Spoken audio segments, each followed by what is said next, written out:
Friends ఎలా ఉన్నారు? బాగున్నారు ఫ్రెండ్స్. ఏంటంటే వీటిని కాకరకాయలు అంటారన్నమాట ఫ్రెండ్స్. వీటిని చేశాను అన్నమాట ఫ్రెండ్స్. చూడండి, ముందు మైదా పిండి తీసుకున్నాను అనమాట. అరకిలో మైదా పిండి తీసుకుని అరకిలోకి పావు కిలోకి ఎక్కువగానే షుగర్ తీసుకుని పాకం పట్టేసాను అన్నమాట ఫ్రెండ్స్. ఇది పాకం పట్టేసుకున్నాక దాంట్లో ఏంటంటే ఫ్రెండ్స్, ముందుగా డాల్డా సగమును, నెయ్యి సగం, బేకింగ్ పౌడర్, తినే సోడా, కొంచెమేమో సాల్ట్ అన్నీ వేసి ఓన్లీ మిల్క్తోనే, పాలతోనే కలిపేసాను అన్నమాట ఫ్రెండ్స్. కలిపేసి ఒక అరగంట నానబెట్టేసిన తర్వాత దీన్ని మామూలుగా రొట్టెలా చేసేసి చాకుతో ఘాట్లు పెట్టేసి ఈ విధంగా చేసాను అన్నమాట ఫ్రెండ్స్. ఇది పాకం పట్టాను అన్నమాట ఫ్రెండ్స్. ఇది చూడండి.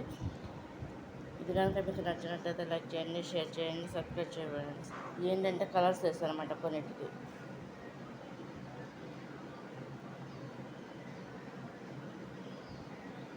దీనికి కావాల్సిన ఐటమ్స్ ఏంటంటే మెయిన్ మైదా పిండి, షుగరు, డాల్డా, నెయ్యి, మిల్క్, ఇంకా వాటర్ అంటూ ఏమి పోయలేదన్నమాట ఫ్రెండ్స్. నేను మొత్తం అంతా కూడా అదే పిండితో కలిపేసేసి ఈ విధంగా చేశాను అన్నమాట ఫ్రెండ్స్.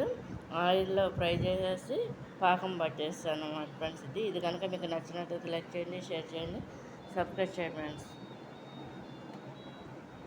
అన్నమాట ఫ్రెండ్స్, ఇలా వస్తాయి అన్నమాట.